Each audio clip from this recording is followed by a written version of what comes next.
Bonsoir à tous, bonjour même, en fait j'ai tellement l'habitude de vous retrouver le soir pour débriefer Ligue 1, Ligue des Champions, équipe de France que je commence toujours par bonsoir, mais non bonjour, il est seulement midi, et voilà je suis très content de vous retrouver pour ce qu'on avait fait durant le Mercato, vous savez le récap Mercato, on a fait un petit récap actu il y a un mois et demi je crois, ou même il y a un mois, ouais c'est ça, quand Ousmane Dembélé avait été Ballon d'Or, et je me suis dit que ça faisait longtemps finalement qu'on n'avait pas fait un petit live, une émission tranquille, où finalement vous allez bosser à ma place entre guillemets, puisque je pense qu'on va faire pas une sorte de FAQ, mais si vous voulez qu'on parle de quelques thèmes en particulier, qu'on aille se balader en Europe, en Ligue 2, qu'on revienne sur des gros dossiers en Ligue 1, même si c'est vrai qu'on sort d'une journée en semaine, on a déjà bien évoqué on a déjà bien évoqué ça, donc je trouve que c'est sympathique. Et puis c'est vrai que d'habitude j'essaie toujours de sortir des vidéos YouTube, d'avoir du contenu. Là j'avoue que j'étais un petit peu court, donc je voulais aussi pouvoir proposer quelque chose. Je sais que vous êtes nombreux à avoir commenté, liké la dernière vidéo YouTube sur le débrief Ligue 1. Vous êtes beaucoup à m'écouter en podcast. Donc voilà, je voulais laisser ce petit bonus avant Halloween, avant le jour férié de demain, avant le week-end et le retour de la Ligue 1. C'est vrai qu'on avait vu qu'on avait un très beau programme dès le samedi avec notamment le PSG Nice, le Monaco Toulouse. On a également, je crois, l'OM qui va à Auxerre. Donc on va bien manger encore une fois ce week-end. Et puis ouais, je me suis dit, on écoute comme ça permet un petit peu de discuter plus tranquillement, de faire ça pendant une heure et demie. Alors c'est vrai que j'ai vu un commentaire qui m'a fait bien rire parce qu'à chaque fois en fait que j'annonce une durée de live, je l'expose totalement. Mercredi, j'ai dit bon, j'étais devant les multiplex, je vais peut-être pas pouvoir décortiquer toutes les rencontres, et finalement j'ai fait un des débriefs les plus longs de la saison, 1h45, bim, comme ça. Donc finalement on est très bavard. Oui, c'est vrai que c'est Monaco Paris FC, merci beaucoup Julien. J'ai confondu avec également le Monaco-Toulouse d'il y a 10 jours, même pas d'il y a 10 jours, enfin d'il y a une semaine. Donc c'est vrai que je me suis attardé sur cette rencontre. Et finalement, non, c'est bien Monaco-Paris FC, c'est intéressant, c'est affiché entre un Monaco version Pocognoli qui monte en puissance et un Paris FC qui a besoin de se rassurer défensivement, qui cherche à prendre des points, qui se rapproche doucement mais sûrement de la zone rouge, même si je pense que cette équipe qui terminera quand même dans le ventre mou.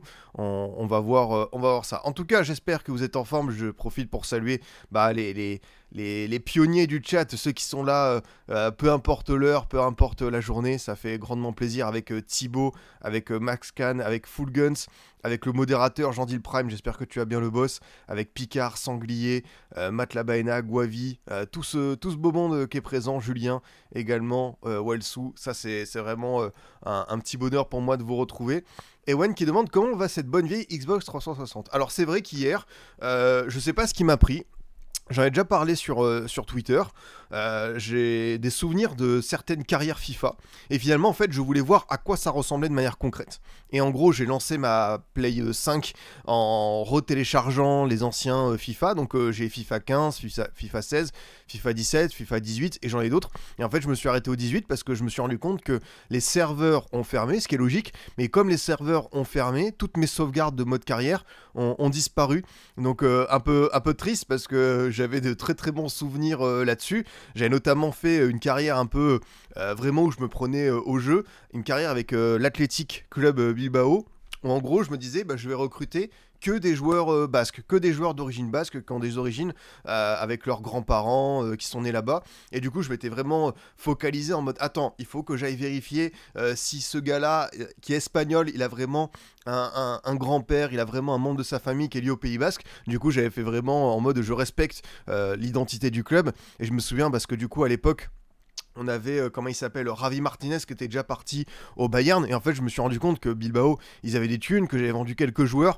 Et finalement, j'avais fait revenir Ravi Martinez pour, je crois qu'il était parti à l'époque pour 40 millions. Je l'avais fait revenir pour 45. Parce que lui, en plus, il peut jouer en défense centrale, il peut jouer en 6. Et c'était un monstre. Et j'avais fait aussi revenir Xabi Alonso, qui du coup avait fini sa carrière en 2015.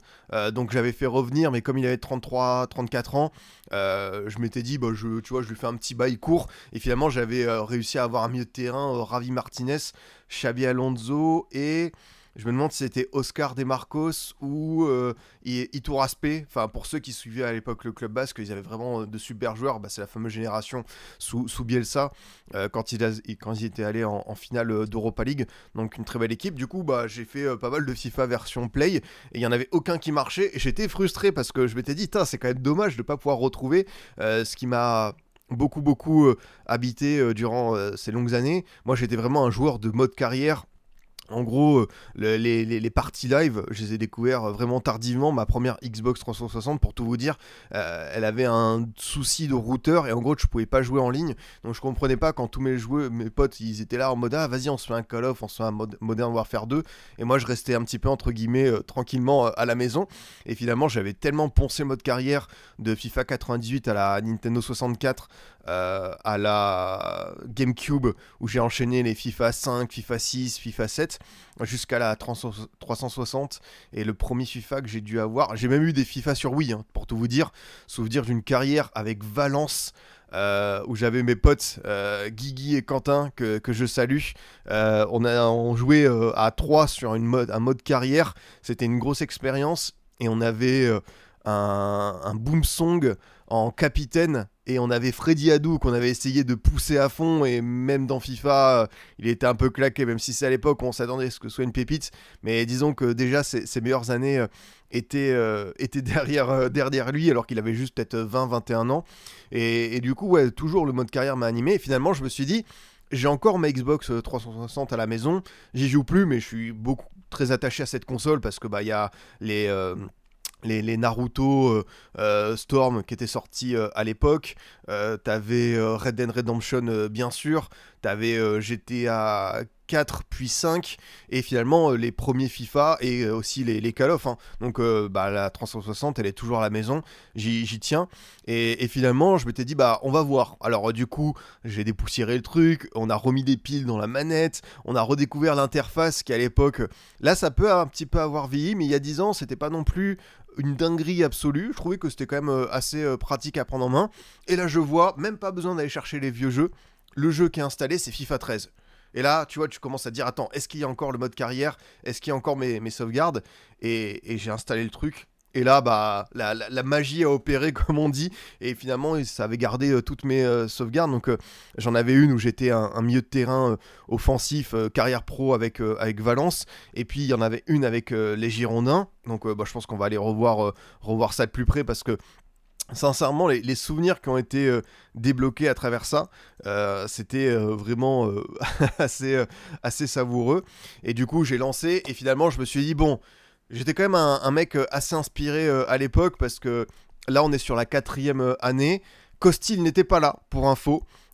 C'était Carasso, mais Costil, je sais plus si je l'avais fait venir libre, mais du coup je l'avais recruté et c'est vrai que Costil à l'époque avait un très beau potentiel, donc tu vois, gardien à 85, il était génial, donc j'avais quand même gardé quelques restes de ce Bordeaux-là avec les deux latéraux, Mariano et Tremouinas, donc sincèrement magnifique. On avait Musacho, qui était pareil, un mec avec un immense potentiel à l'époque, qui carry. Zambrano, que vous allez revoir dans une autre carrière après, qui était un peu un soldat.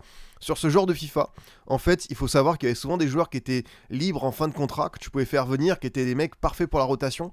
Et Zambrano était vraiment fort, donc parfait pour moi. Une première initiative tactique. À l'époque, j'étais déjà en avance, il faut savoir que j'avais 18, 19, 20 ans et du coup j'avais mis Fazio, défenseur central de métier, en 6, donc en sentinelle, donc voilà, vous pouvez voir déjà qu'il y avait des petites idées tactiques, hein, des joueurs qui n'étaient pas disposés vraiment sur un 4-3-3 ou un 4-4-2 fixe. On avait bien réparti les rôles et finalement ce Fazio, ouais, c'est exactement ça, c'est Marquis sous Tourelle, c'est John Stones dans le City de Guardiola en 2023, donc déjà un temps d'avance. Etienne Capoue, monstrueux, franchement incroyable comme joueur, vraiment c'était le genre de gars qui te faisait tellement de bonheur.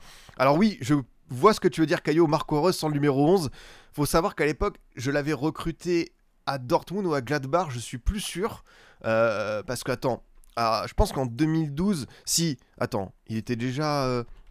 Marco Reus, je pense qu'en 2012 il venait d'arriver à Dortmund, à mon avis c'est ça, ouais, il venait d'arriver, donc le numéro 11 entre guillemets n'était pas encore emblématique, donc c'était pas devenu sa marque de fabrique, mais bon, Marco Reus, numéro 10, 86, vous pouvez deviner le monstre. Roi de Mata, bah, le Roi de Mata qui aujourd'hui, peut-être qu'il a un petit peu, tu vois, disparu sur certains écrans radars. Mais Juan Mata 2012, bah, c'est un joueur qui sortait de Valence, qui n'était pas encore à Manchester United, qui était à Chelsea, qui était un monstre. Lamela, la pépite qui était trop fort, et Gamero 85, le meilleur attaquant en ratio qualité-prix. Vraiment, Gamero, au niveau des stats, c'était n'importe quoi. Il m'avait fait tellement de belles choses. Donc, je peux l'en remercier. Et même le banc, tu vois, le banc, il y avait une petite allure. Ouais, c'est vrai que Roi de Mata, il joue en Australie. J'avais vu passer ça. Avec Carasso que j'avais gardé parce qu'évidemment c'est un emblématique, Mario Fernandez que j'avais fait venir de Russie, du CSK, on avait également Tsavelas qui parlera au Monaco qui était un latéral gauche, voilà c'était ma doublure de Trémouinas, j'avais Candreva au milieu de terrain 82, Barry Banane, ça faisait partie de mes petites trouvailles de joueurs libres pour la rotation, Alan le Brésilien qui a notamment joué à Salzbourg pour doubler avec Lamela, et Gamero, et puis Vucinic, j'étais fan de ce joueur, le monténégrin qui est passé par la Roma, par également comment ça s'appelle déjà la Juve, et puis on avait Isco, malheureusement le jeu déjà réaliste, Isco blessé qui s'était fait une fracture de la cheville, donc j'étais là, franchement je suis en pleurs, et j'avais moi Musacho aussi qui était blessé, et puis Henri CV qui restait quand même un joueur un peu pépite, tu vois, 80 avec de très belles stats, hein, franchement accélération 88, vitesse 90, tu vois c'était un sacré boulot. Ouais, bah merci pour la vision. Bah, en vrai, je m'éclatais tellement à faire des modes carrière que j'étais convaincu de la qualité des joueurs. Et puis, bah, tu sais, tu testais beaucoup de choses. Et finalement, tu commençais avec ce Bordeaux-là, donc 2012-2013. Donc, tu devais avoir du Cheikh Diabaté, du Roland, du Plasil, du Obraniak. Tu devais avoir du Sané. Je crois que Sané était encore là, il était parmi mes réservistes. Mais ouais, bah, là, dans cette carrière, pour tout vous dire, quand on va voir les stats, j'étais à 211 matchs, 189 victoires, 17 nuls, 5 défaites. Et pourtant, j'avais commencé, je crois, en champion, et j'avais fini en légende, mais quand tu maîtrisais tellement le mode carrière, c'était difficile de faire mieux. Et ouais, plus large victoire, 10-0 contre Evian, désolé les potes, et défaite Lorient 3-1, et plus gros transfert, 25 millions d'euros. Je me demande si c'est pas, soit c'est Roy, soit c'est Mata, quand je regarde un petit peu leur trajectoire, quoi. Et aujourd'hui, non, je ne fais plus de mode carrière, parce que, bah, il y a plus la magie qui opère, comme on peut dire, par rapport à tout ce qu'on a pu connaître du mode carrière. Je trouve que finalement, même si t'as toujours eu des petits ajouts, des petits trucs et tout, j'en ai fait quelques-unes.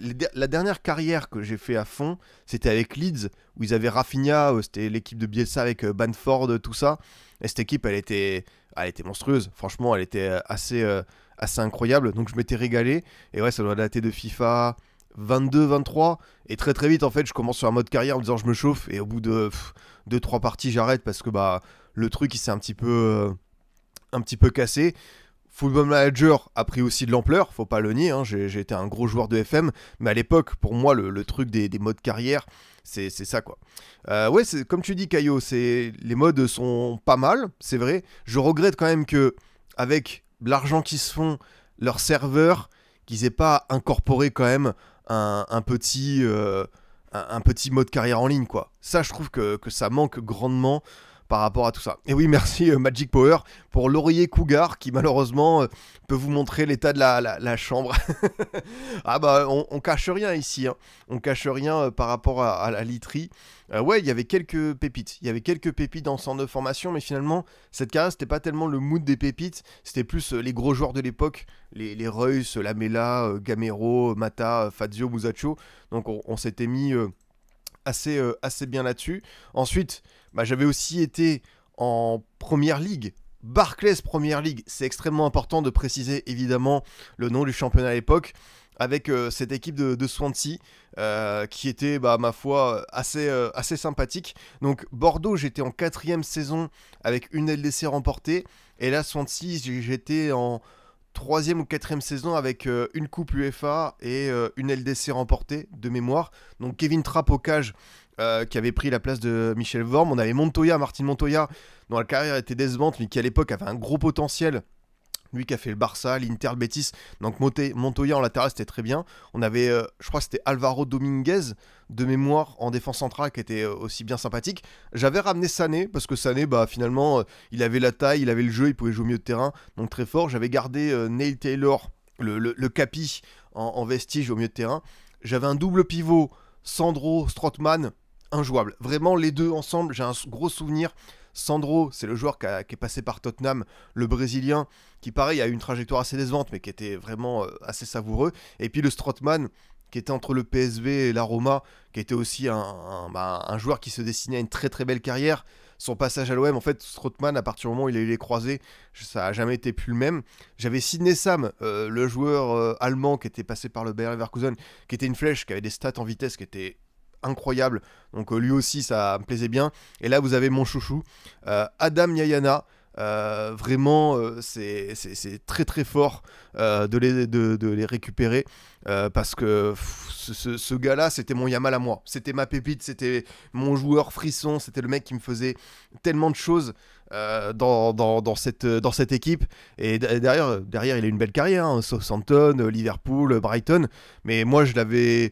Si à cette époque, il y avait eu le Ballon d'Or dans FIFA, il aurait eu 2-3 fois, parce que vraiment, c'était le mec qui me faisait tout à ce niveau. Et puis l'attaque avec Adrian, c'est un joueur qui est passé par l'Atlético, par Porto. Adrian Lopez, de mémoire, qui était un peu le 12e homme du Cholo quand ils atteignent la finale avec des champions 2014, qui était derrière Diego Costa, David Villa, tout ça.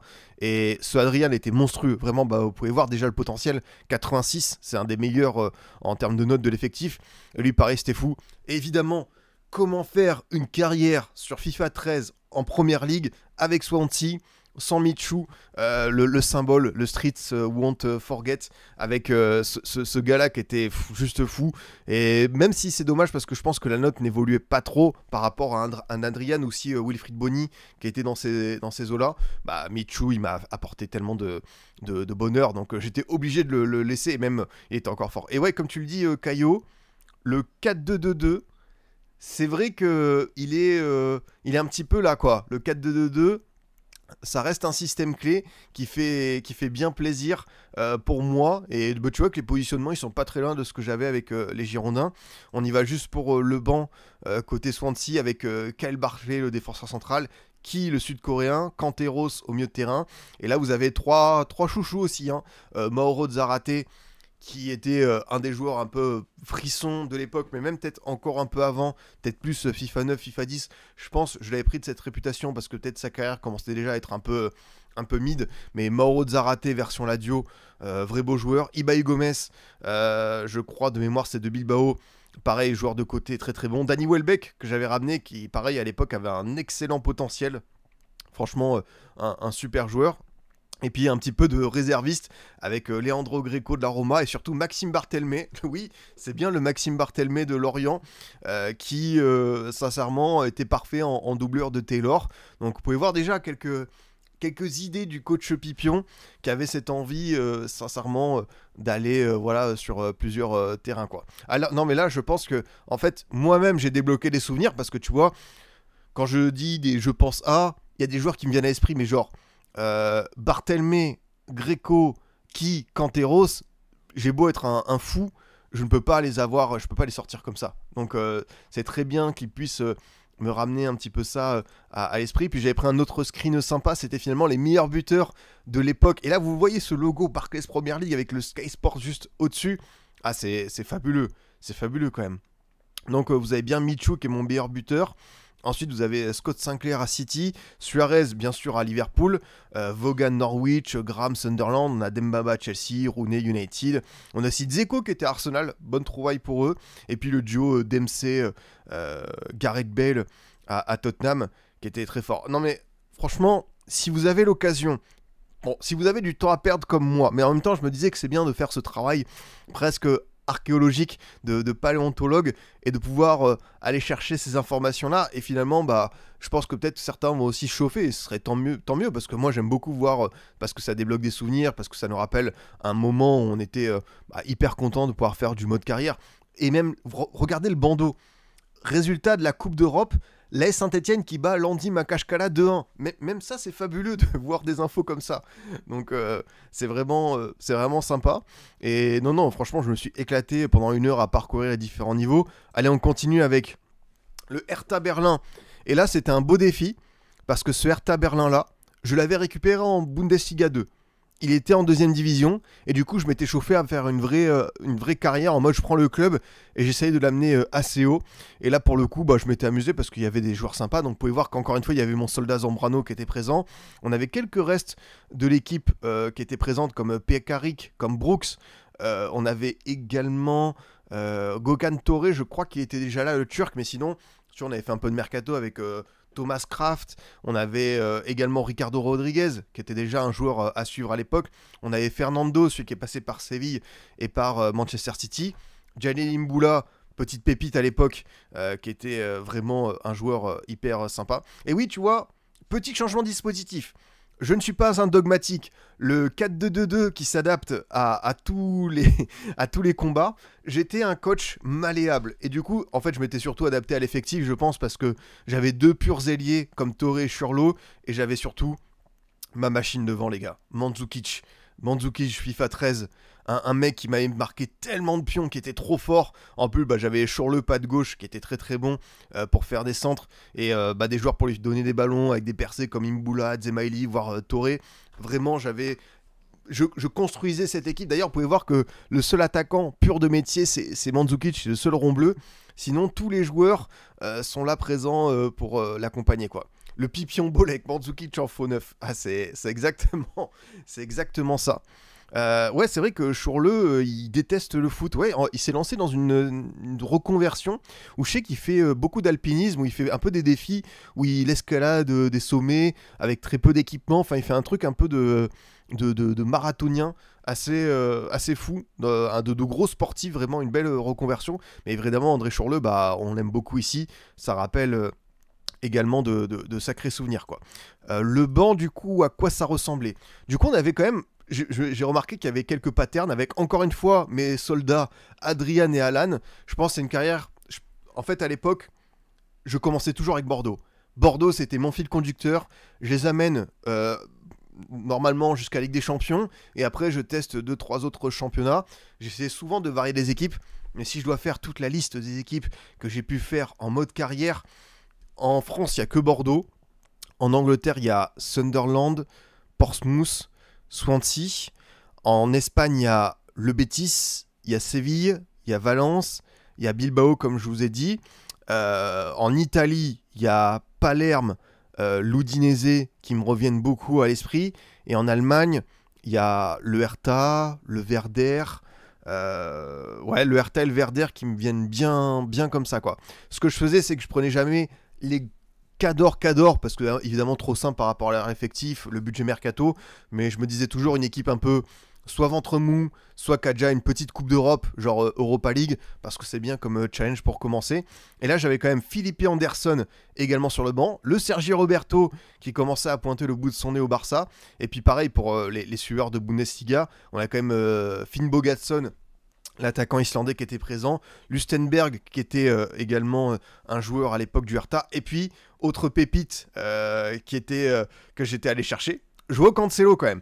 Et Joao Cancelo, les gars, franchement, je me demande où est-ce qu'il était à l'époque avant qu'il décolle City, Inter, tout ça, Valence. Joao Cancelo, il était, les gars, FIFA 13, il était réserviste au Benfica. Je sais pas si vous vous rendez compte de la vision que j'ai eue d'aller le chercher à ce niveau-là. C'est-à-dire que ses premières apparitions en pro, c'est en 2014. Donc vraiment, le scout du siècle, quoi. C'est fort, parce que à l'époque, je t'en rends pas compte, même quand tu regardes plusieurs années après, tu dis, tiens, Joao Cancelo, j'étais allé le chercher quand même à ce niveau-là, quoi. Comment t'as fait?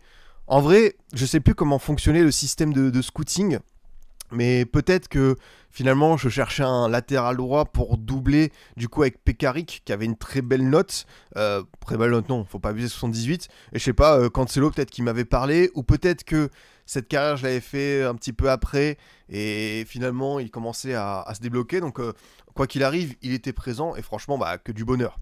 Que du bonheur d'avoir pu le récupérer. Et ouais, avec le Hertha, j'en ai été 6 défaites. On avait bien matrixé le jeu, quoi. Plus large défaite contre Dortmund 4-2, on a mis 7-0 au Bayern, transfert record 16 millions, Coupe nationale remportée 2, Coupe continentale remportée, on en avait amené. Alors par contre, Je pense que j'étais le pigeon du siècle. Moi, j'étais quelqu'un qui vivait que d'amour et d'eau fraîche parce que j'ai fait remonter le Hertha. Je les ai fait remporter la Bundes. J'ai remporté des DFB Pokal. Je les ai fait remporter la Ligue des Champions. Salaire actuel, 5000 balles. Bon, les gars, comment vous dire que moi, je voulais juste aller sur le terrain, voir mes joueurs et l'aspect financier. Limite, si je prenais un SMIC, j'étais l'idiot du village, quoi. Donc, va falloir revoir un petit peu certaines négociations. Et pour les plus puristes, évidemment, le Von Karma, c'est une référence à Manfred Von Karma, à la série des Phoenix Wright, un jeu qui m'avait passionné à l'époque sur Nintendo DS, une trilogie carrément.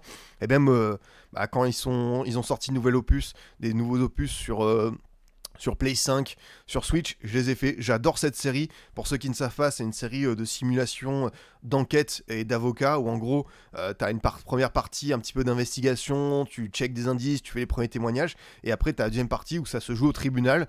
Et tu fais des interrogatoires, des contre-interrogatoires, tu dois déceler le vrai du faux, tu dois défendre ton client.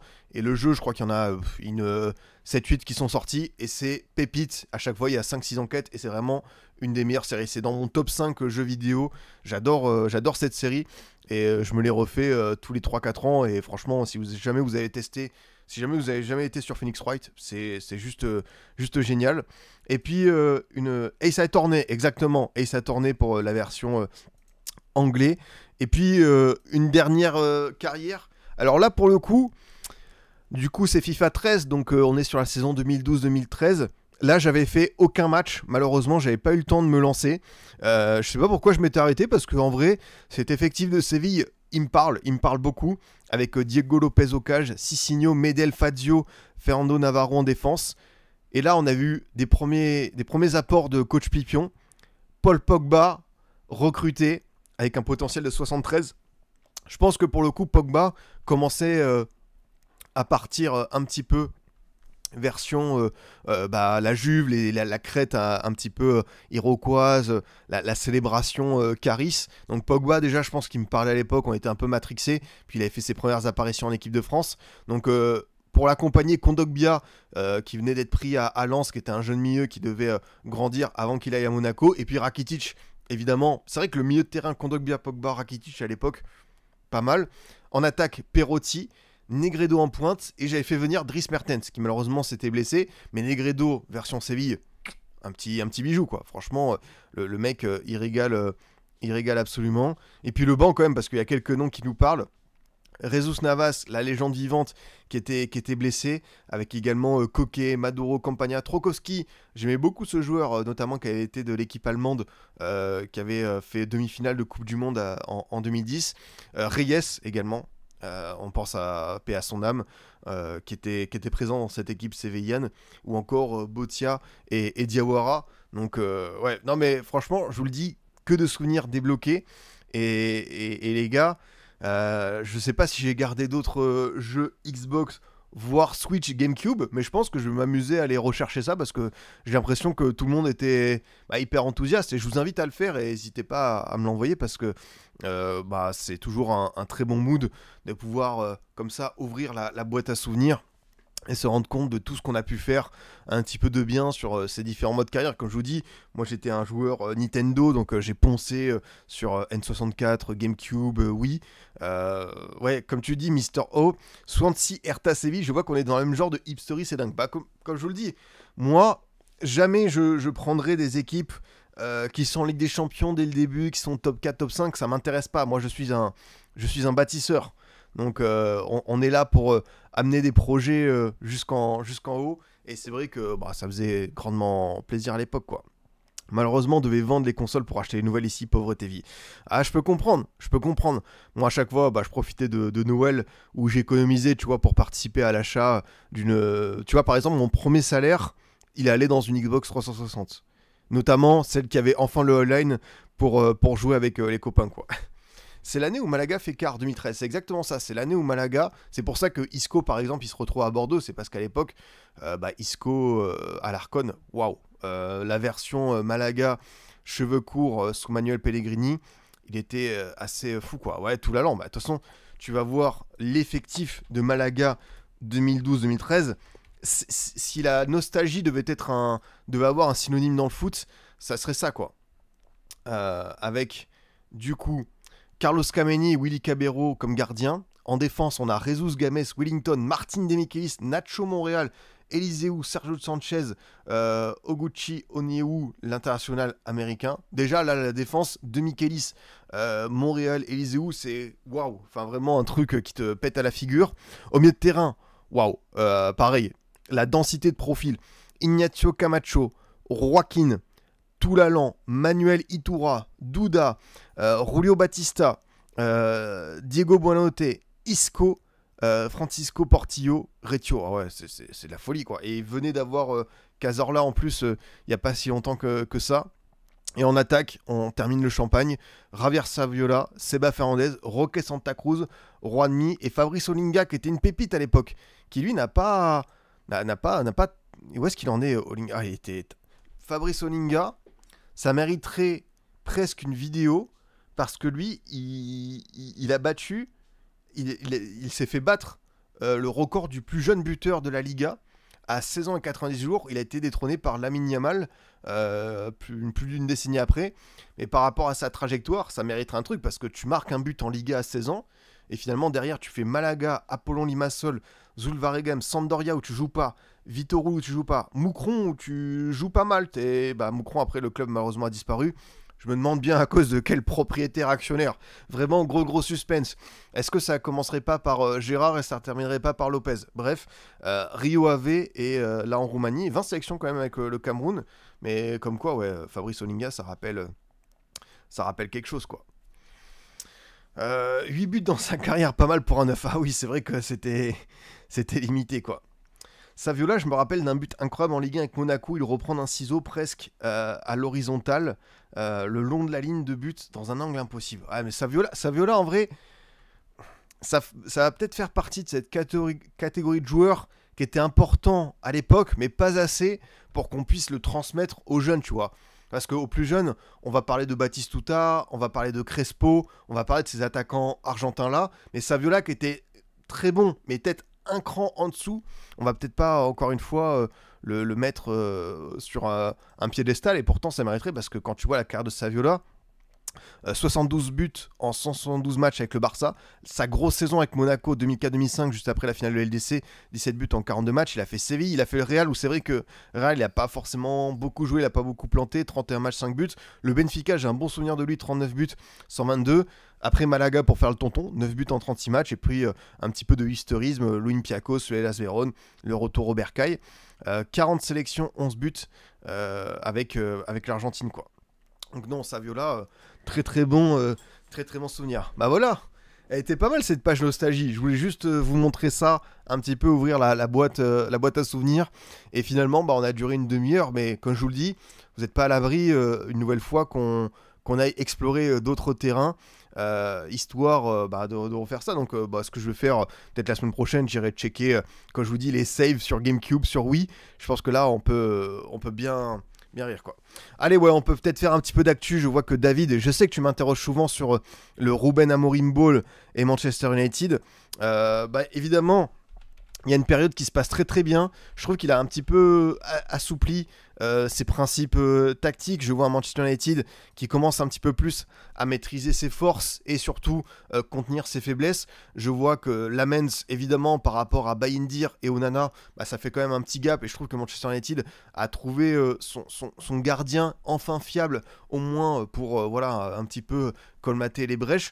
Moi, ce qui m'avait plu à Manchester United sur les premières apparitions, c'était notamment le match contre Arsenal et l'énergie que véhiculait le duo Mbeumo-Cunha, qui n'avait pas été récompensé dans l'efficacité, mais eux, tu voyais vraiment qu'ils apportaient un truc, et c'est vrai qu'on s'était beaucoup dit, et moi-même, je pense qu'il manquait peut-être un milieu de terrain référent à ce United-là, type un Baleba, que finalement, Casemiro, c'était peut-être la fin, que Bruno Fernandes, dans le double pivot, ça pouvait être un peu bancal, que Ugarte, c'était un flop absolu, que Kobe Mainoo, qui a disparu des radars, on se demande pourquoi, mais même si tu avais ce souci au milieu de terrain, je pense qu'on était tous convaincus que ce United-là devait aussi recruter en attaque par rapport à certains choix, notamment le fait de tourner la page de Rashford, de Sancho, de Garnacho, aussi certains gros flops. type Højlund, type Zirkzee, et finalement, c'est vrai que tu as beaucoup dépensé, parce que Mbeumo, Cunha, Sesko, on est à plus de 200 millions, mais il y avait besoin aussi, parce que ton attaque ne tournait pas, et c'était quand même essentiel. J'oublie pas aussi Mason Mount qui évidemment revient bien. Pour le coup, Mason Mount, ça fait partie des joueurs que pour moi j'enterrais et qui finalement revient bien dans cette période actuelle qui fait un bon début de saison.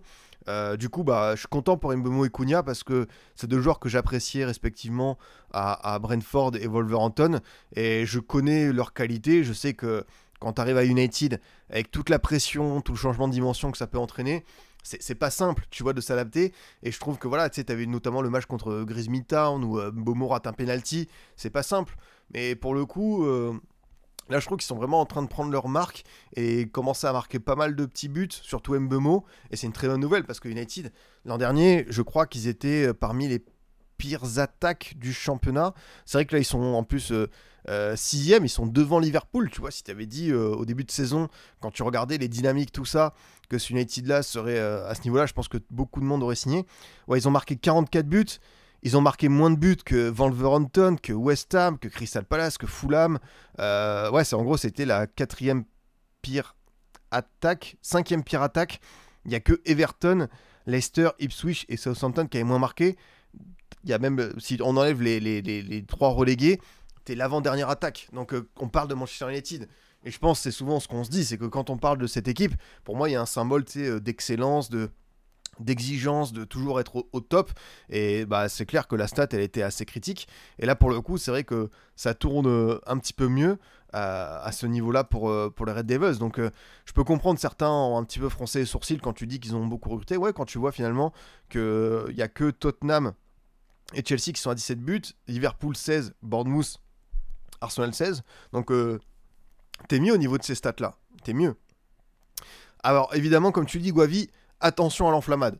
C'est vrai qu'on a tellement peu l'habitude de les voir enchaîner, récolter des victoires, qu'on peut être un petit peu en mode, ils sont qu'à 1 point de la LDC, c'est une PL qui avance lentement, hormis Arsenal, ils ont peut-être leur mot à dire. Il y a encore 2-3 fragilités, tu peux voir que défensivement tout n'est pas parfait, tu peux voir que, même si c'est United, la profondeur de banc, je ne suis pas toujours convaincu, donc il faut y aller un petit peu de manière mesurée. Mais c'est vrai que quand tu vas faire cette série, quand tu as mal commencé quand même, tu as chuté, tu as été battu à City, tu as été battu à Brentford, tu souffles.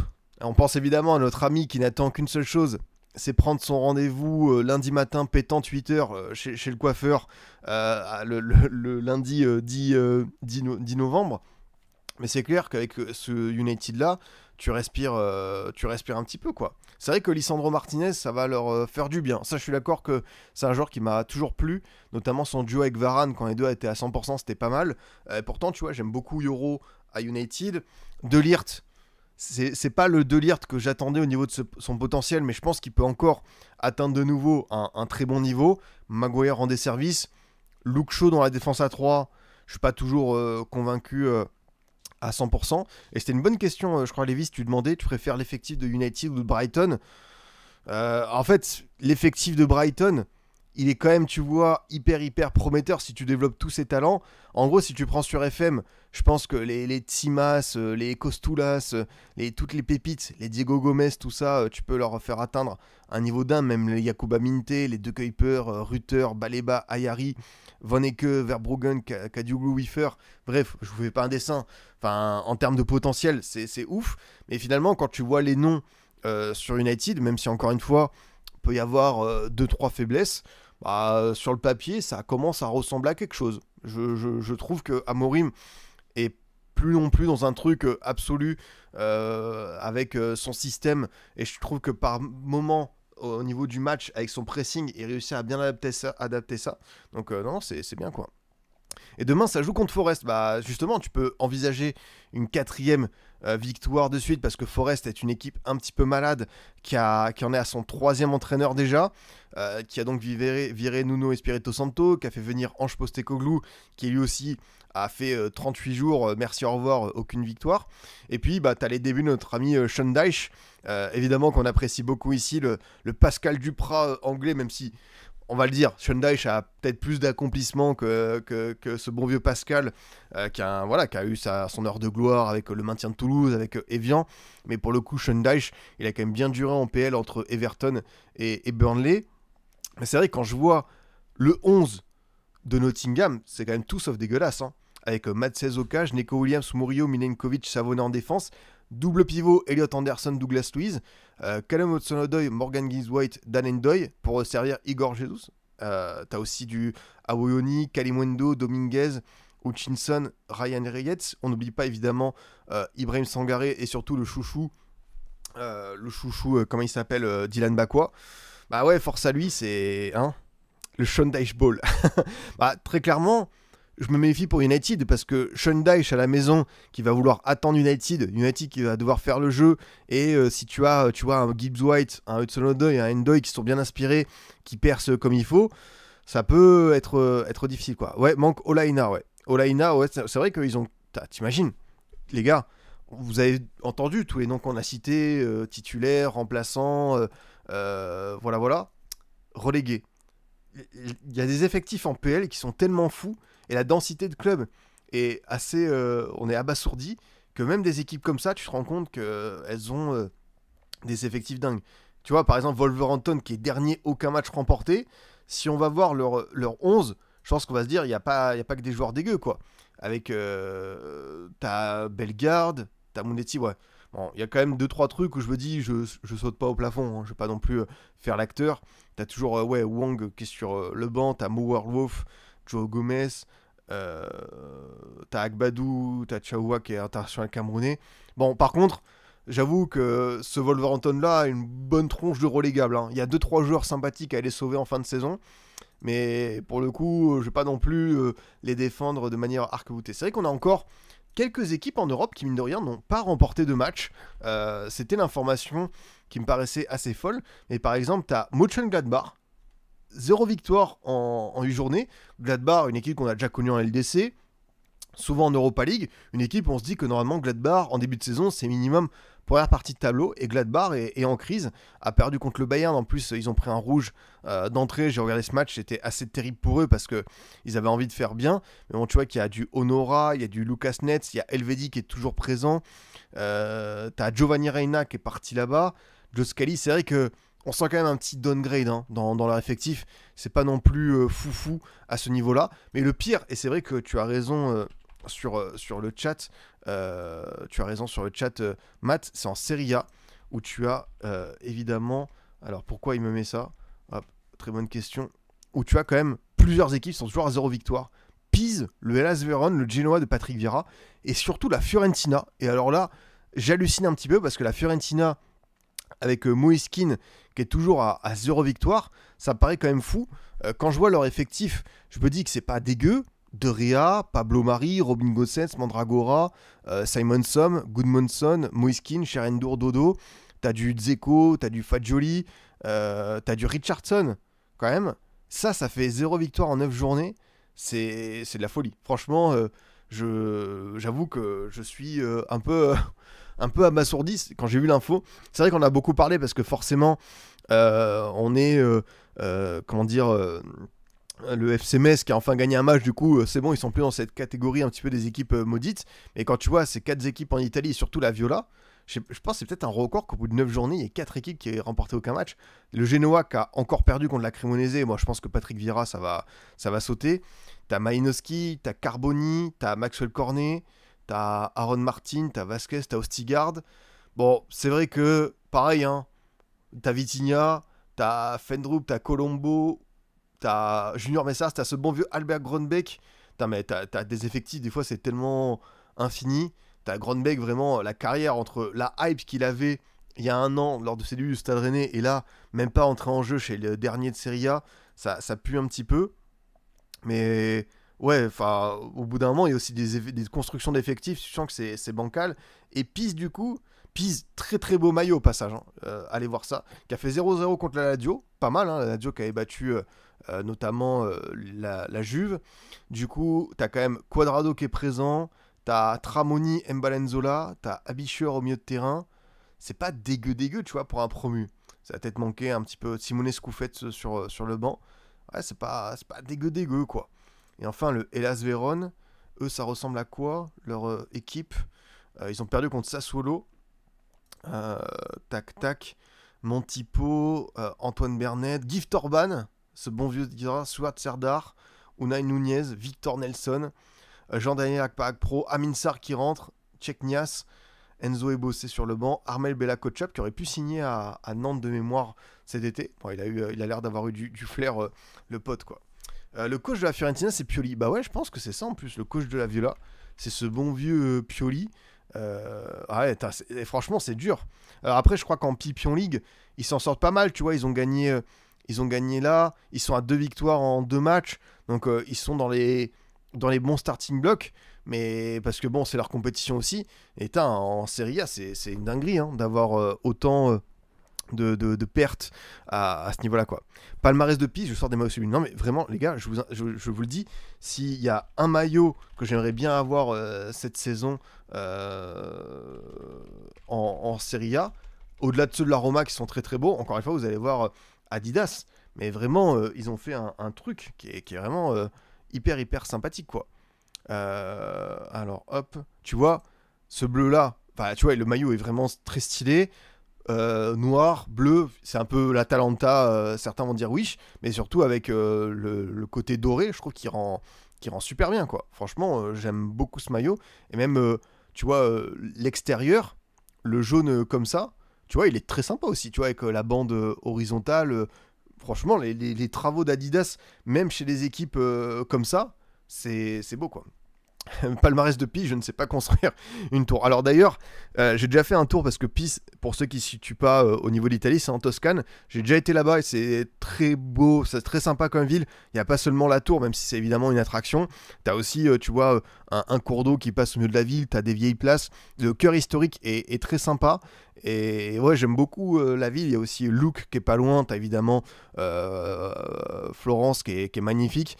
Et San Gimignano qui est le petit village avec toutes ses tours. Pour ceux qui ont fait, on a parlé de jeux vidéo tout à l'heure avec Phoenix Wright, ceux qui ont fait également Assassin's Creed, bah un peu les émotions quand même, hein, parce que Assassin's Creed, pareil sur Xbox 360, le 2 avec Ezio Auditore, parcourir ces plaines de Toscane, cette ville de Florence et aller un petit peu à San Gimignano faire 2-3 quêtes secondaires, c'était pas mal. C'était pas mal. Ouais, vraiment, la trilogie Auditore, c'est un petit bijou, quoi.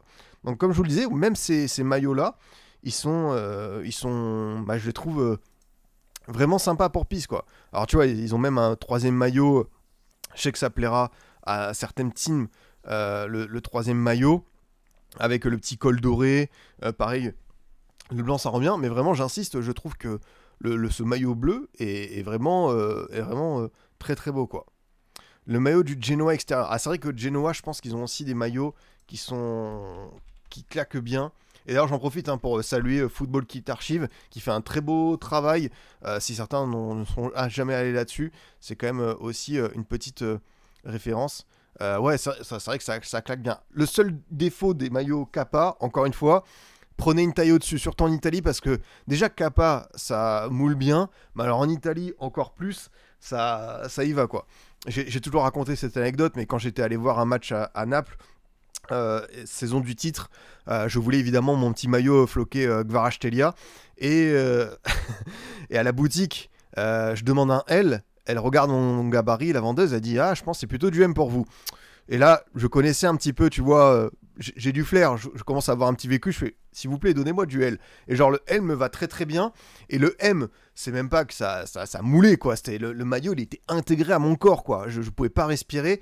Donc, si vous prenez des maillots Kappa ou des maillots en Italie, toujours une taille au-dessus, quoi. Ah, c'est vrai que les maillots de Venise, des fameux fashion un petit peu Venezia, je pense que c'est comme ça qu'on le dit. Venezia FC, voir un petit peu à quoi ça ressemble. C'est vrai qu'ils ont leur fameuse Nocta. Ah ouais, et en plus ils ont le sponsor Spritz, et ils ont tout compris, quoi. Ça c'est maillot de fashion. Ça c'est la Fashion Week. Ça comme ça c'est vraiment le maillot que tout le monde aimerait. Ah, je comprends pourquoi il a parlé à beaucoup de monde. Même, tu vois, j'aime beaucoup l'extérieur avec le petit côté rouge bordeaux sur le col, sur les manches pour accompagner le blanc. Je trouve il est bien sympa. Et le domicile qui était plus basique, moins beau, moins impressionnant, mais tu vois quand même le petit truc avec la carte et tout, donc toujours que ce soit Kappa ou d'autres, cette envie d'aller chercher. Mais c'est vrai que ce maillot-là de Venise, ah, il en a marqué un paquet de monde, quoi. Hein, on est tous, voilà, le trio de 2022-2023 avec comme ça, ouais, celui-ci. Moi, j'ai celui-là, là. C'est vrai qu'à l'époque, ça avait tellement fait parler. Mais tu vois, même les maillots Nike, j'aime bien, quoi. Je pense qu'ils sont assez. Ah, ils aiment bien aller sur ce terrain-là, quoi. Juste voir, par curiosité, le maillot de Bordeaux, le mieux noté et le moins bien noté. Ça, je pense, ça va être intéressant parce que c'est vrai que Football Kit Archive met aussi en avant tout ça. Le plus beau, ok, c'est le 2023-2024. Et le moins beau, c'est le 05-06, le troisième, qui a ce côté un peu vert militaire. Ok, bah pour moi, c'est pas le pire parce qu'on en a fait des maillots où vraiment on est allé sur des teintes. Bon, là, tu vois, les versions Adidas, très sympa, genre sobre et tout. Voilà, tu vois, on a floqué un petit Andy Carroll, évidemment. Là, pareil, tu vois, on était archi éclaté en Ligue 2, mais on avait un quatuor de maillots, tous très sympas. Même si c'est rigolo parce que ce maillot-là, la Roma l'a eu pareil l'an dernier. Du coup, on s'est dit, oula, quand même, Adidas, des fois, il se foule pas trop. Du coup, ouais, même là, bon, là, on avait l'ancien logo, donc on souffle un petit peu. Là, pareil, sous Puma, on a commencé à avoir des trucs où on soufflait un petit peu, tu vois, ce maillot zébré, rose, violet, waouh, c'était dur quand même. Pareil, celui-ci qui rendait hommage au monument de la ville. Mais tu vois, pareil, les gens, ils le notent 4 étoiles sur 5. Et faut l'assumer celui-ci, hein, quand même. Il est pas simple à porter, hein. Franchement, même si bon, ça fait pareil, plaisir. Hein. La colonne des Girondins, le pont Saint-Jean, la place de la Victoire, le miroir d'eau, tout ça, c'est cool. Hein. C'est cool d'avoir une carte postale comme maillot, mais à porter, il est pas évident, quoi. Ensuite, bah, t'as eu celui-ci aussi qui était, ma foi, spécial, hein, avec la petite vague, avec toujours cette envie de mettre du rose, du violet, plein de nuances comme ça. C'est particulier. Après, t'as eu pour moi, ouais. C'est vrai que ce maillot-là, il avait fait débat à l'époque avec ce côté-là, mais je crois que c'était celui d'avant, le maillot surfeur, non Ah non, c'était bien celui-ci, quoi. C'était bien celui-ci, le maillot surfeur, qui voulait rendre hommage un petit peu à tout ça. Le maillot avait été présenté par un surfeur qui était sorti de l'océan Atlantique. Donc vraiment, t'avais cette envie-là qui était présente, quoi. Le Motorola bleu sur fond vert foncé. Ah oui, bah, à cette époque, on s'embêtait pas trop, quoi. Et j'ai vu quelqu'un qui me demandait qu'est-ce que tu penses du match des Girondins demain à Choré. J'irai voir après, quelqu'un m'a demandé les maillots de Benfica. C'est vrai que Bordeaux, au-delà de tout ce qu'on peut dire, est quand même plutôt mieux sportivement. Se remet un petit peu la tête à l'endroit. Bordeaux est... non, je pense que le classement n'est pas à jour. Je pense qu'on va peut-être aller voir celui-là. Ouais, c'est ça. Du coup, Bordeaux... attends. Je crois que c'est celui-ci, ouais. Bordeaux a joué 7 matchs, 13 points. Je vais quand même aller voir sur SofaScore parce que à chaque fois les classements... Et oui, on est en 4ème division, hein, malheureusement, on ne peut pas tout le temps avoir le flex. Voilà, c'est celui-ci qui est à jour. Donc Bordeaux est 5ème avec 14 points, mais n'a que 2 points de retard sur le premier, qui monte directement à la Roche.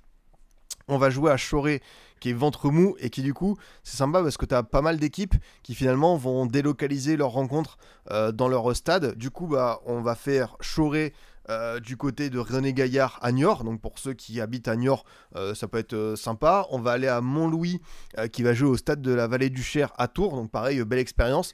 Lorient 2, normalement, ça devrait se faire au Moustoir. Donc pareil, ça va être de beaux petits souvenirs. Et puis en Coupe de France, on va affronter Beau et Bonencontre.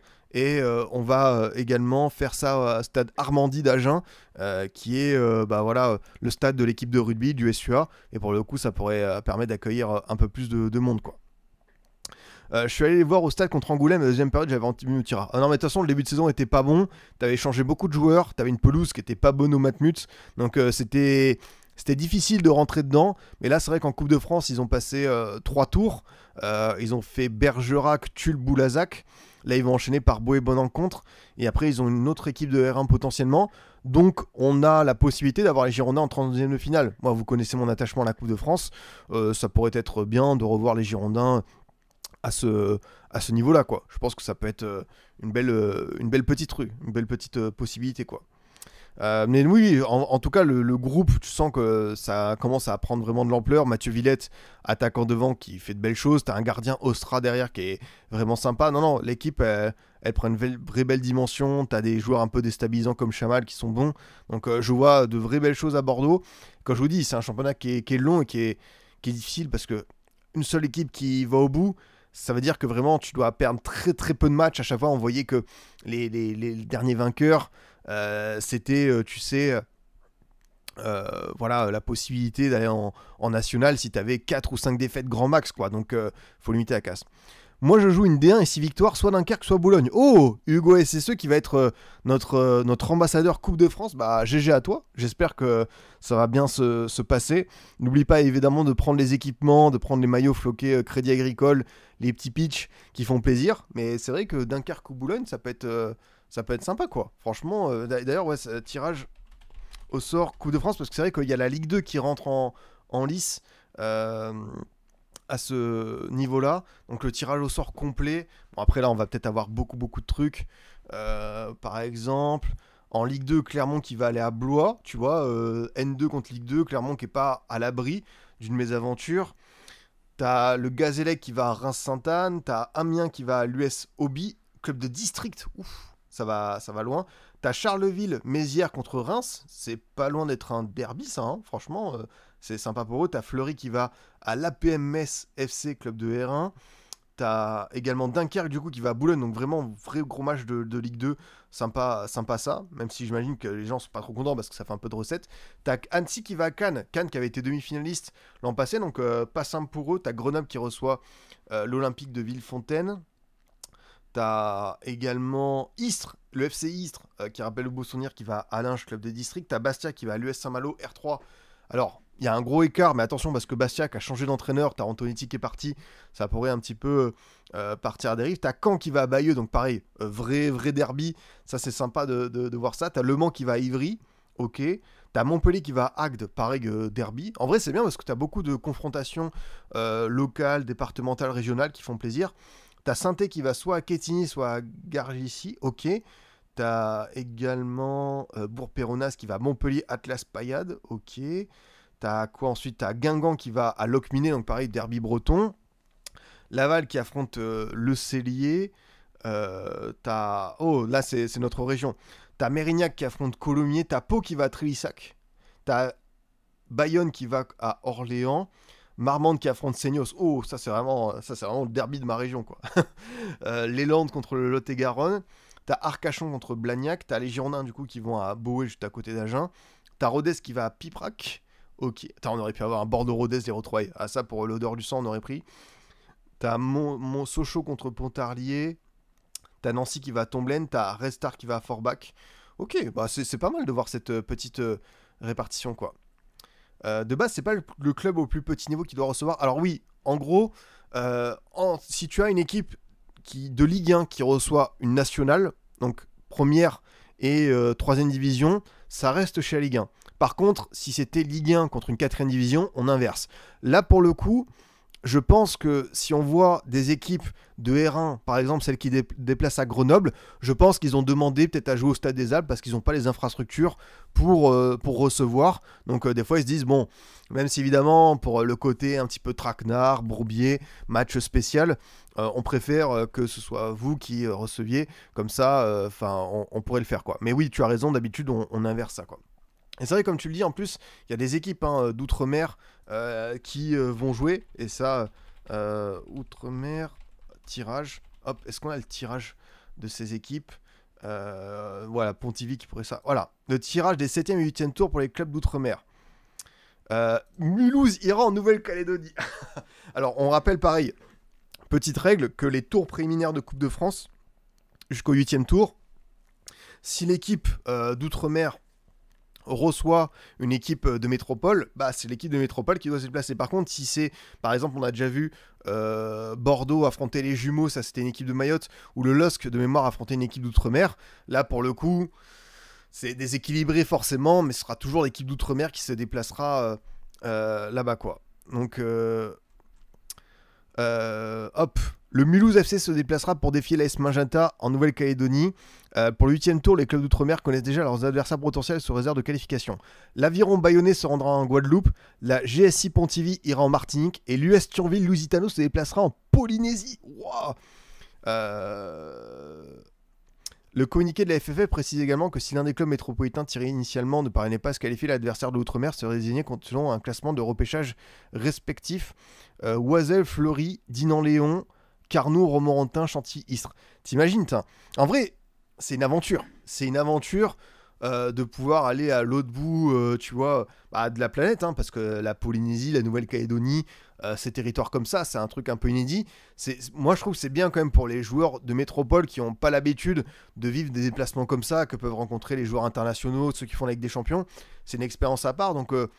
Après, le budget du club qui passe dans le voyage, je sais qu'il y a une participation de la FFF quand même, parce que réserver 20 sièges comme ça à l'approche des fêtes pour aller en Nouvelle-Calédonie, bon, autant dire que oui, c'est tout le budget du club qui passe, et aussi celui de l'année suivante.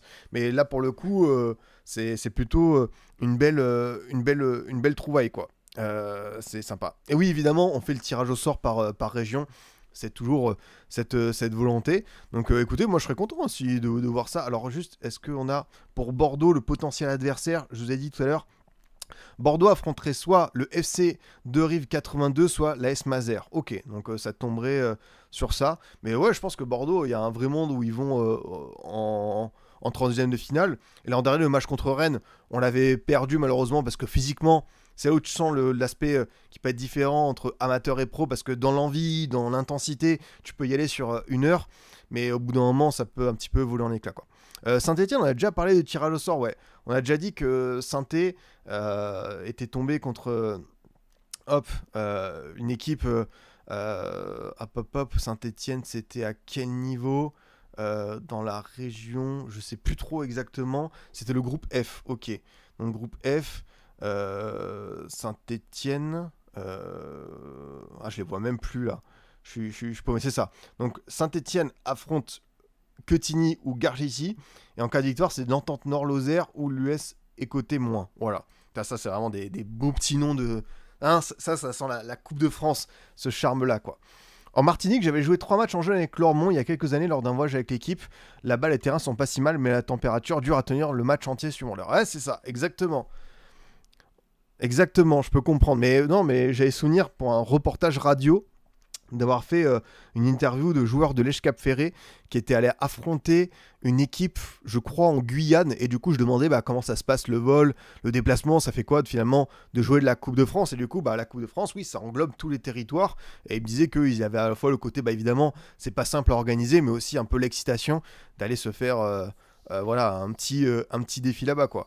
Donc ouais, match de Coupe de France qui du coup auront lieu, je crois, pas ce week-end, mais le suivant de mémoire. Je crois que ça doit tomber à ce niveau-là, quoi.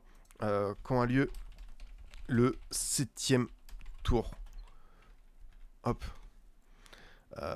Tac, tac.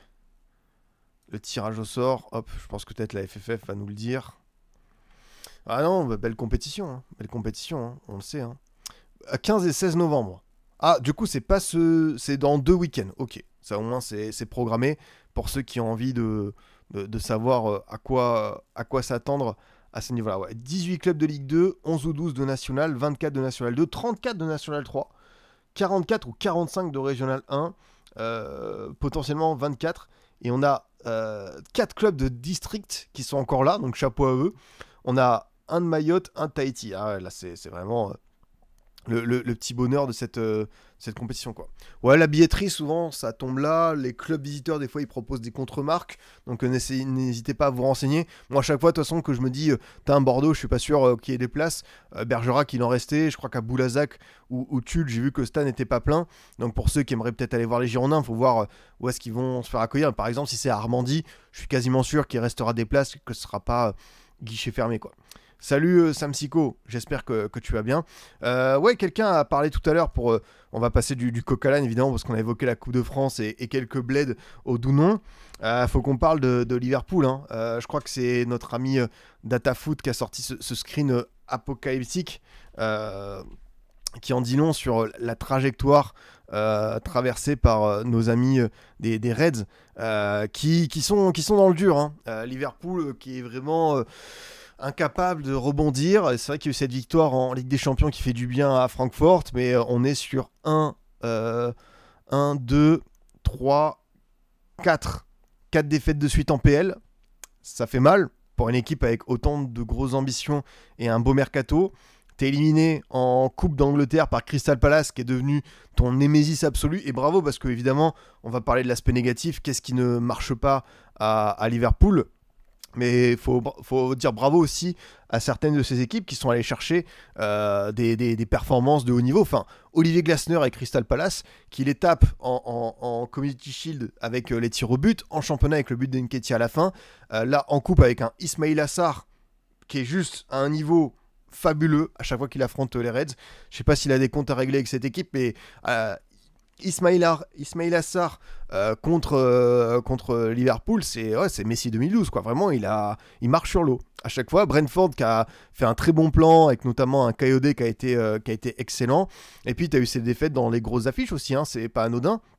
Parce qu'on sait, on a beaucoup parlé, tout à l'heure on a évoqué l'effectif de Nottingham, on se disait, mais ça c'est relégable alors que t'as quand même des beaux noms. Et là on se dit que même ces équipes-là, qui pourraient être qualifiées de malades comme Manchester United ou incomplètes au niveau du mercato comme Chelsea, elles arrivent à te battre avec encore une fois le but d'Estevao à la fin et le but de Maguire. Et c'est vrai qu'au début de saison, tu remportais beaucoup de tes matchs à la 88e, 90e, un peu plus, ou même le coup franc de Szoboszlai qui arrive à la 83e. Là, pour le coup, ça s'inverse. Et forcément, on se pose beaucoup de questions sur Arne Slot. Alors, on l'a déjà évoqué dans Hors-jeu. On a déjà commencé à le dire ici. Je pense que c'est un coach qui a récupéré de très bonnes bases déjà de Jürgen Klopp. Qu'il a récupéré un club très sain qui travaillait très bien. C'est un atout. Lui, il a eu le mérite de ne pas déconstruire ça et de poursuivre un petit peu, tu vois, sur cette lancée avec les petites touches qu'on connaît, Gravenberch installé comme titulaire, ce que Salah soit un petit peu en bout de chaîne, déresponsabilisé de certaines tâches dans le jeu. Là, c'est un mercato qui du coup correspond à vraiment un gros renouvellement, à une ère post-Klopp, et pour l'instant, alors ça a très bien fonctionné, mais ça marche pas. Ouais, Wirtz a fait un bon match contre Francfort, mais il a été plus discret, il est, quoi qu'il arrive, très discret, mais Isaac, 150 millions d'euros, ça commence à faire jaser, quoi. Et pour le coup, quand tu vois qu'Ekitike, parce qu'il y a 2-3 choses qui me plaisent quand même dans ce Liverpool. Je le dis, j'aime beaucoup Ekitike, qui réussit à bonifier beaucoup de son temps de jeu et avoir une intégration, tu vois, pour lui qui découvre la première ligue, contrairement à Isaac, tu fais le comparatif entre les deux, tu te poses des questions sur lequel a évolué en PL pendant 5 ans, 4 ans, et l'autre qui découvre ce championnat. Et Ekitike, il s'en sort très bien, et Szoboszlai, je suis d'accord avec toi Hugo, Szoboszlai qui est vraiment un joueur magnifique, qui performe en tant que latéral, en tant que relayeur, en tant que milieu offensif, donc c'est vrai que c'est un joueur qui, tu vois, peut tirer vers le haut le reste de ses partenaires. T'as Gakpo qui, comme d'hab, a ses fulgurances.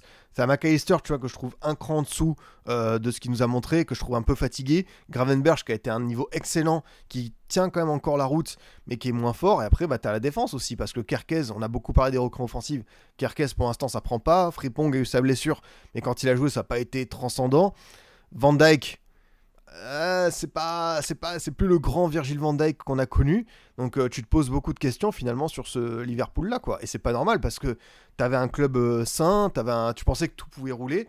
Après, je n'oublie pas, et je pense que certains vont dire c'est une excuse facile, ça c'est vous qui l'interprétez comme ça, mais John Obi Mikel l'a redit, la perte de Diogo Jota. Alors évidemment, quand Liverpool gagner tous ces matchs, on n'en parlait pas. Sauf que, souvenez-vous, lors du Liverpool-Bournemouth, Liverpool avait gagné et à la fin, tu vois, tu avais des célébrations avec le public et tu avais beaucoup de joueurs, dont Salah, qui avaient les larmes aux yeux. Il y avait une proximité quand même inouïe parce que tu vis avec ce gars. Enfin, Jota, c'est un membre de la famille et c'était tellement brutal. On peut pas l'exclure de l'équation. Il y a des données tactiques, des intégrations individuelles, je pense qu'on peut y revenir là-dessus, mais mettre de côté le débat Jota, je pense qu'on peut pas non plus l'exclure, et surtout, ceux qui disent c'est une excuse facile, on n'est pas à leur place, on n'est pas dans le vestiaire, on connaît pas leur relation et tout, enfin vraiment, je pense qu'il y a un deuil qui va se poursuivre, c'est particulier, et là en plus, bah, tu vois, on recommence à en parler, parce que justement, ils gagnent pas, du coup on se dit c'est peut-être à cause de ça, donc je pense que ça doit faire rejaillir certains souvenirs. Donc malheureusement, je pense que l'aspect Jota, on peut pas le mettre de côté. C'est évidemment immensément triste, quoi. Et bonne question sur Salah. Est-ce que Salah attend peut-être la CAN pour se réveiller, tout ça? C'est vrai que Salah, on l'a vu même l'an dernier, certains disaient que voilà, Salah, il a fait une saison qui était quand même dingue. Et là, très clairement, il marque le pas. Peut-être que à 33 ans, il se préserve pour la CAN parce que 3 buts de passe D. Tu vois, c'est pas non plus ignoble, mais surtout dans le jeu, on le voit rater tellement de choses. C'est là où, tu vois, il y a du vrai déchet technique. L'an dernier, 29 buts, 18 passes D, c'est assez fou. Mais oui, il y a cette CAN qui arrive avec l'Égypte. Et n'oubliez pas que Salah n'a jamais remporté la Coupe d'Afrique des Nations. Et ça, dans son histoire personnelle, bon, il a tout gagné. PL, LDC, les coupes qu'il faut. Il a amené l'Égypte en Coupe du Monde. Mais il peut pas gagner la coupe. Enfin, il pourrait gagner la Coupe du Monde avec, on sait jamais, hein, ça peut arriver. Il y a un petit pourcentage de chance, mais par contre la CAN, c'est un truc qui est plus accessible. Et pour lui, c'est vrai que c'est un truc qui compte beaucoup. Donc peut-être entre tout ce qui se passe dans son esprit, peut-être que à ce niveau-là, se préserver pour la CAN. Mais est-ce que c'est un bon calcul? Parce que Liverpool a quand même besoin de lui. Alors, on l'a déjà vu sur le banc, notamment contre Francfort et Galatasaray. C'était jamais arrivé, sauf en 2017 quand il était recruté, qu'il fasse 2 bancs de suite. Donc voilà quoi. Obi Mikel, qui a un podcast, a dit que Salah et Jota étaient très proches. Voilà, c'est là où j'insiste, c'est qu'il y a des relations avec ce joueur malheureusement décédé, que tous on peut deviner, mais que des fois on ne soupçonne pas à quel point c'était important pour eux. Donc ça peut être quand même quelque chose à mettre en place. Et oui, après, il y a aussi l'âge, 33 ans, le fait qu'il ait quand même enchaîné 1, 2, 3, 4, 5, 6, 7, 8 saisons où il a manqué très très peu de matchs. Mine de rien, c'est un joueur qui a été assez peu blessé, ça là, où il a toujours beaucoup joué, tu vois. Il a, très souvent, son plus faible temps de jeu, c'est 2500 minutes en 2023-2024, mais tu rajoutes à ça de la coupe, tu rajoutes à ça de la Coupe d'Europe, tu rajoutes à ça de l'Égypte. Et oui, au bout d'un moment, Salah, bon, il a commencé assez tôt, hein, et au bout d'un moment, peut-être que ça le rattrape, mais je pense qu'il y a une dimension, comment dire, tactique, physique, mentale. Donc voilà, je pense qu'au bout d'un moment, on peut trouver peut-être certaines raisons qui l'expliquent. Et par exemple, bon, je pense que le match contre Palace, ça a dû faire pas mal tourner du côté de Liverpool, à mon avis.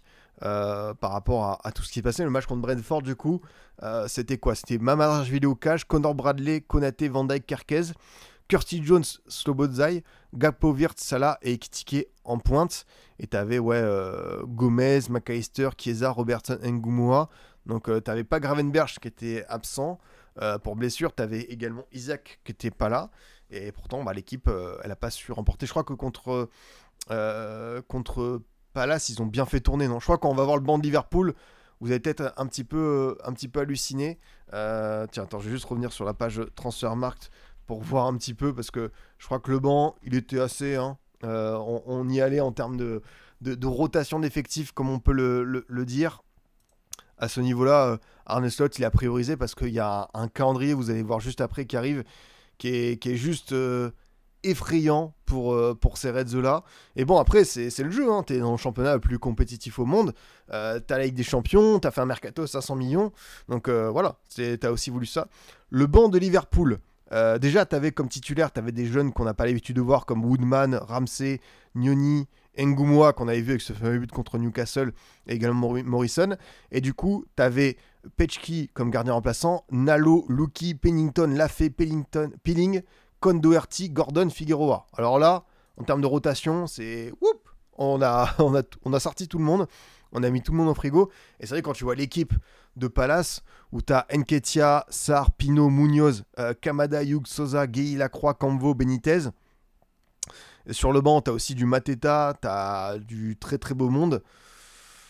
Tu peux comprendre qu'ils aient perdu 3-0 et qu'ils aient lâché l'affaire, quoi. Mais comme je vous le disais, attention à Liverpool qui a encore des gros rendez-vous.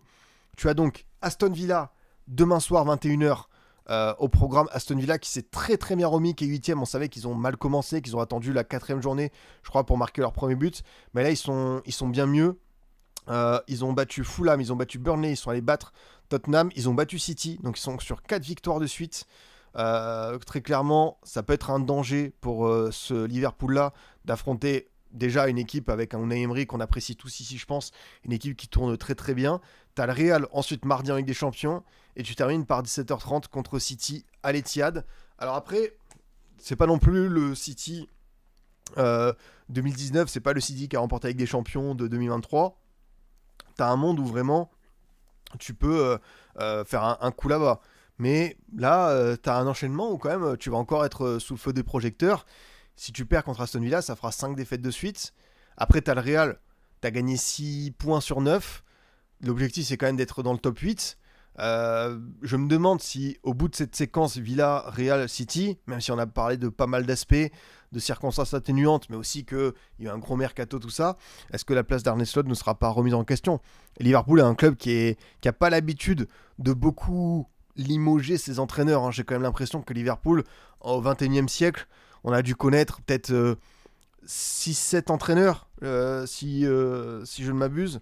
Donc, liste entraîneur. Hop, parce que tu as du Rouillet, tu as du Dalglish, tu as du Brendan Rodgers, tu as forcément du Jürgen Klopp, tu as du Benitez. Voilà. Je vais prendre du coup... voilà. On prend 21e siècle. Donc, Rouillet, Benitez, Hodgson, Dalglish, Rodgers, Klopp, Slot. 6. C'est bien ça. À moins que je sois 1, 2, 3, 4, 5, 6, 7. 7, pardon. Je ne sais plus compter. Parce que comme les 3 là étaient rapprochés, c'est vrai qu'il y a certains qui ont remporté un beau petit palmarès. 7 coachs. 21e siècle. Alors désolé, parce qu'à chaque fois, c'est mon exemple. C'est mon échelle. Je l'appelais l'échelle Kita pour vérifier si tu as si tu lourdes tes coachs ou si tu es capable d'avoir la stabilité. 7 entraîneurs au FC Nantes, c'est l'équivalent de 3 ans et demi, 4 ans pour certaines périodes. Donc à Liverpool, on n'a pas l'habitude de bouger ses coachs. C'est comme Arsenal, il faut vraiment qu'il y ait une série très négative ou que ça aille droit dans le mur pour que, tu vois, on le fasse déguerpir, quoi. Donc ce Liverpool-là, il y a une petite inquiétude qui commence à monter. Je pense qu'on est tous raccord là-dessus. On va peut-être terminer par tranquillement le programme du week-end, si vous le voulez, histoire de se projeter sur un petit peu ce qui nous attend au cours de ce week-end foot. Donc ce soir, on a la Ligue 2 avec Le Mans-Nancy, Guingamp-Laval, Annecy-Boulogne, Bastia-Clermont, match d'équipe malade. Donc attention, Bastia qui a changé de coach. Le Montpellier-Rodez qui peut être sympa. On a Retafe-Gérone, c'est sympa. On a Dortmund-Augsbourg, ok, pas mal. On a le Sporting Alverca également. On a du coup demain en Ligue 1, comme vous le disiez, PSG-Nice, Monaco-Paris FC, Auxerre-OM.